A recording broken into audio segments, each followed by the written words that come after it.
से ही शॉर्ट में सारी बातें सुन लो रूट की। पहले पेज से कुछ क्वेश्चन नहीं आएगा, दूसरे पेज पर जाओगे तो यहाँ पर एक सवाल मिलेगा कि मोनोकोट में जो प्राइमरी रूट होती हैं वो थोड़ी देर के लिए होती हैं, ख़त्म हो जाती हैं, उसके बाद नई रूट जो है वो निकलती हैं और वो फाइब्रस रूट्स होती हैं। ध्यान रखना, नई root base of the stem से निकलती हैं, लोअर नोड से नहीं। ध्यान रखना, उन्हें फाइब्रस रूट्स कहते हैं। और ध्यान रखना कि वो एडवेंटिशियस रूट्स कहलाएंगी क्योंकि वो कहीं और से निकली हैं।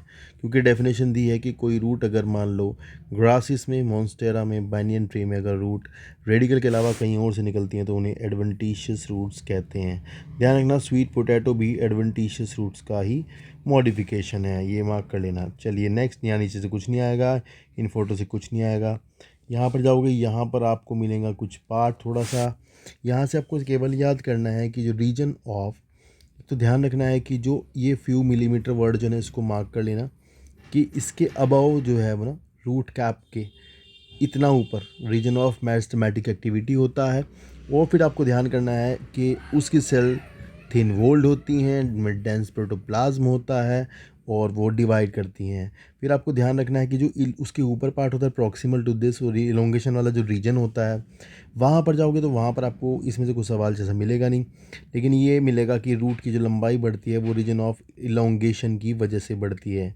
फिर इसके नीचे जाओगे तो ज़्यादा कुछ सवाल नहीं आएगा, मैचुरेशन में से एक क्वेश्चन आएगा बस इस फोटो से कि जो रूट हेयर्स हैं वो कहाँ से निकलते हैं, तो रीजन ऑफ मैचुरेशन से मिलते हैं।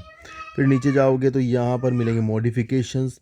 मॉडिफिकेशन में आपको मार्क कर लेना है कि टैप रूट का मॉडिफिकेशन है, कैरेट और टर्निप ये टैप रूट्स हैं, स्वीट पोटैटो जो है वो एडवेंटिशियस रूट है। और आपको याद रखना है कि प्रॉप रूट्स जो है वो आपके बैंनियन ट्री में मिलती हैं। और फिर ध्यान रखना कि मेज में आपको जाओगे तो और शुगर कैन में जाओगे तो आपको स्टिल्ट रूट मिलेंगी। बहुत इंपॉर्टेंट सवाल ये है कि जो स्टिल्ट रूट है वो lower node of the stem से निकलती हैं। ये बहुत ज़्यादा इंपॉर्टेंट क्वेश्चन रहेगा, ठीक है ना।